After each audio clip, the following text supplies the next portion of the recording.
It's the Manchester derby this weekend. We have a Manchester fan who isn't even looking forward to it that much. So what we're going to do is make you look forward to this game. Because it's fourth against Manchester United, who are wherever they are in the table and people have stopped looking at them. But the last time they took each other on, United pulled a rabbit out of the hat under Ruben Amorim.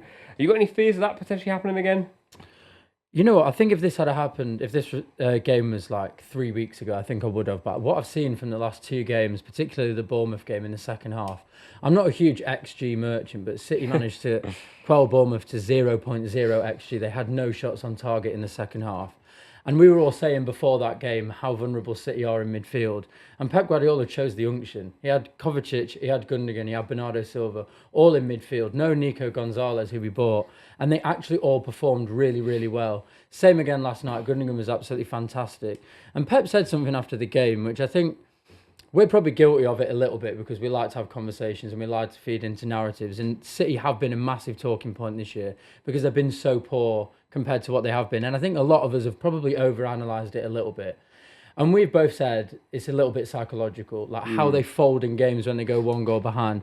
And Pep Guardiola said, I don't know what I've seen from my team this season tactically, but I can just see that they've lost fight and they've lost heart, but they got that back today. And that's exactly what I felt with that Bournemouth game. I don't think anything was different tactically. I don't think we played football that much better, but we just had a bit more heart. And I think if you're going into a Manchester derby with that heart, I do feel more confident than I would have done a couple of weeks ago for sure. What is also interesting is I look at this and I think, I can't decide who this game is more important for. City obviously need top four, and people still think it's a given, but I don't think it is. There's pressure coming from Newcastle and teams below.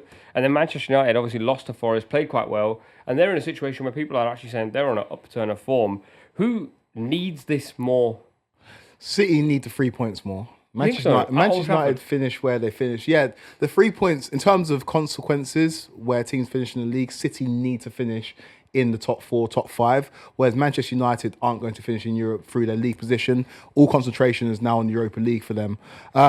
It's an interesting one, though, this derby, because obviously Man United won the reverse fixture in dramatic fashion. Obviously, no Amad Diallo in this game, but he was the orchestrator of everything good for Man United at the Etihad. But I look at Ruben Amorim, and I wouldn't say that he's got Pep Guardiola's number, but he did manage Sport into a 4-1 victory earlier on in the season in the Champions League. They did win at the Etihad earlier on in the league when he's Manchester United manager. So I do think he goes into this game with confidence, and I think it's confidence in the system. And this is where Pep's going to have to maybe change things up, or maybe pay more attention to who plays number 10. Because when United play three at the back, if City play three at the front in terms of Marmoush, Savinho and Doku, I think that works quite well for Manchester United, especially if they sit deep, go into a low block, five at the back. But if City can find that number 10, if it's Grealish or Foden who can unlock the door, then that's where they're going to get joy. But I actually don't hate Man United going into this game. I think they've got a good chance, because I think the way that Amorim sets up his team, it works quite well against the Pep Guardiola system.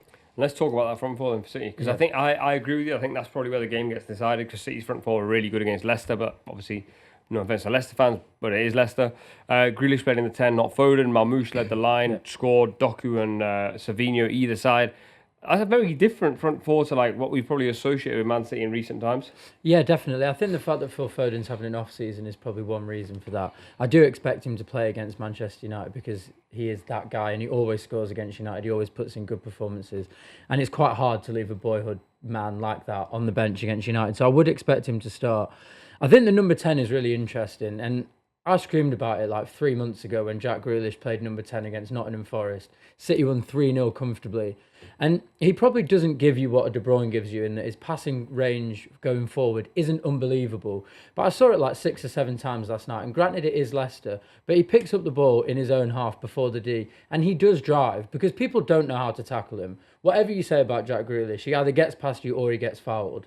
And if he gets past you, which he did a couple of times last night, he's got a free run there. He's got Doku on one side, Savinho on one side, and Marmoush in the middle, whose movement at the moment is better than what Haaland has been this season. So for me, I would definitely play Grealish, because I think if you can get him in beyond those, and then you have that front three of Doku, Marmoush, Savinho, I think it's really lethal. And I think those wide areas, I would say Doku has got the beating of Dalot. I think Doku probably has the beating of anyone. We know the same thing if he can get his final product. We'll see what happens. I think Savinho probably will have the better of Dogu because he's been fantastic. Again, final product. And then you just need Marmoush to finish, and he is at the moment. So I do feel like that front four could be really potent for City. In a really weird way to look at this. Obviously, Haaland's been unbelievable, scored so many goals for City. I look at that front four and think that's quite exciting. 100%. 100%. And I think it's weird to say, and I hate the school of thought that any team is better without Erling Haaland. He's the greatest goal scorer this league has ever seen, just in terms of goals per game.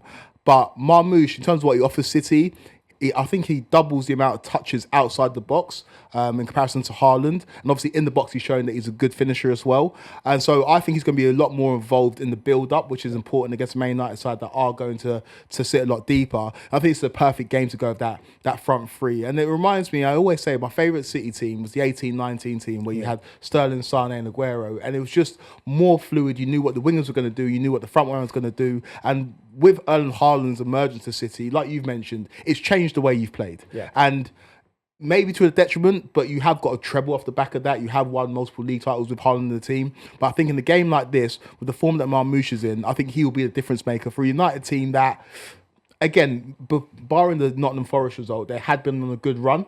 But I think the City team, if they do play their football, should have the better Man United. But this is a Manchester derby, so anything can happen. I wonder if Man City are going to keep all the ball. It's Old Trafford. Amorim's shown that recently his teams want to keep the ball a little bit more. I think they're unlucky against Forest. I think the one thing they're really just missing is quality. Too many times in that game, the ball was going to Garnacho. He wasn't patient enough on the ball. How do United hurt this City team? I think the midfield is the key area to look at. So Ugarte and Casemiro started the midfield for United against Forest. Both got hooked. Yeah, both got hooked. I don't think you can go with that midfield. I think you have to drop Bruno a little bit deeper. I think you move Garnacho to the right. And then I think you play Xerxes on the left and play Haaland down the middle. I think it's going to be space in behind City. And I think Xerxes down the middle just condenses the pitch a little bit for Man United and doesn't offer the threat in behind. And Bruno playing midfield means that he can collect the ball off either Onana or one of the centre-backs and start to play. I know that City will probably dominate possession, but you don't want to give up too much possession at home because fans will get on your back. So I feel like the midfield is a key area for Manchester United. I think if you go over Ugarte and Casemiro, you get killed. I think if you go over Ugarte and Bruno, you've got a chance.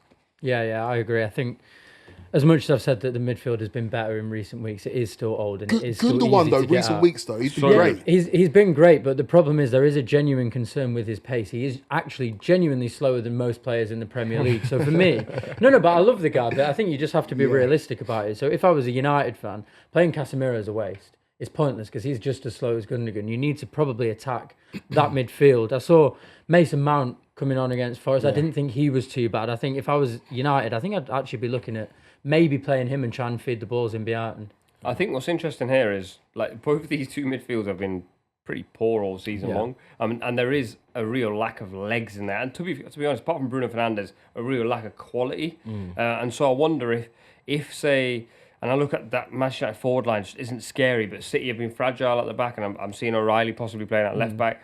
I wonder if United play in a similar way that they did at the Etihad, they sit in, they soak up, and then just hit long diagonal balls in behind City's backline. Do you think City are still as fragile as they were when they played United that time? No, I don't think so. I think that was in the middle of a run which no one could expect, and I think honestly everyone was just taken aback. I think manager and every player was so shocked at how they were playing that there was just absolutely no confidence there whatsoever. Now in our worst run in the last 7-8 years, we're still in an FA Cup semi-final. That will have given the players a huge boost of confidence. I think there is the weakness. There's a weakness of Núñez at right back. I would like to talk about Nico O'Reilly, who was absolutely unbelievable when he came on. Bearing in mind, he's probably not a left back. He's a midfielder. He was exceptional when he came on against Bournemouth and was fantastic earlier in the season in the FA Cup as well. And he looks really solid. He was great last night. I do think Núñez is a bit of a problem. And he probably gets scapegoated a bit. And if you look at the stats for the Bournemouth game, he actually won more duels than anyone else. But he's really prone to lapses in judgment. I mean, we saw it, let's be honest, in the first game against Manchester United. Both of those goals were his fault. Yeah. So, and United do have players. You can talk about what you want. You can say that they lack quality, but they do have players who can hurt a player like Núñez out of position. So those diagonal balls, if they're going to City's right-hand side, genuinely could be a way for United to get goals. You see Garnacho on the right, and listening to you talk there about Núñez, I almost forgot that he existed, because that's the praise to him, to be fair. Like, there was a lot of noise around him, and he sort of simmered that down. But I saw Garnacho up against him. Yeah, to run at him. so the Nunes, I again do feel for him because in the Bournemouth game, he had a decent game, but obviously he plays that crossfield ball. Lewis Cook intercepts it and they score their goal. But Garnacho on the left-hand side for Manchester United is an issue. Like against Forest, he got into great positions so many times and just made the wrong decision. And I feel like if you're a right-footed player playing on the left, you've got to be a serious baller because it's all about decision making. You've got more of the pitch in front of you. Whereas if you're a right-footed player playing on the right-hand side, the decisions are made for you. The ball's played into you. You run down the line, and you get the ball into the box. You've got less thinking to do. And Garnacho, I think people forget how young he still is. He's still got a lot of maturing to do. I think at 24, 25, he'll be a top player. But the best Garnacho I've seen, again, different system, was under Eric Ten Hag, where it was Garnacho on the right, Rashford on the left, and he was just whipping balls into the box. Again, he's not going to be as wide in terms of touching the touchline, playing on the right in the Amorim system. But I just feel like that offers Man United an opportunity, especially if it's, whether it's O'Reilly or Guardiola, that space in between those two, Dallo making the underlaps or overlaps, I think Garnacho will have way more joy than on the left-hand side. But I can understand if Amorim's looking at Nunes as a weak point, then you want to have a player that can attack him and be direct. But when you mentioned Mason Mount in terms of coming, I completely forgot. He did come off the bench.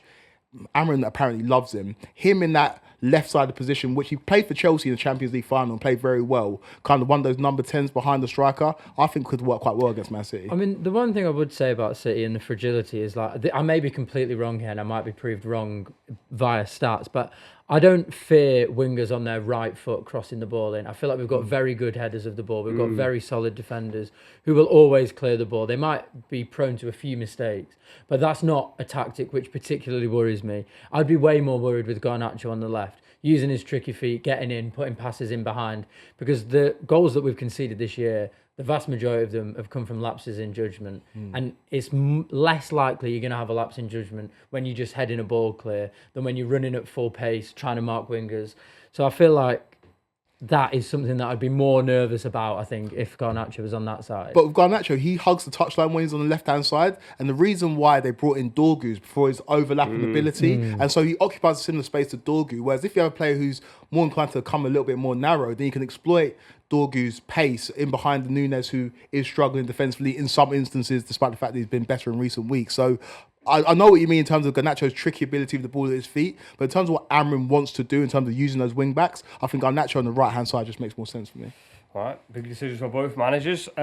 Big decision for us. Predictions. I feel confident that City will win this one. I do think we'll probably concede, but I think 3-1 to City. I've been City all week, and for some reason, I've changed last minute. I think United win at home. I think United win this game 2-1. I'm going to go 1-1. I actually think it's going to be a good game as well. I think it'll be quite open, but I don't see any winners.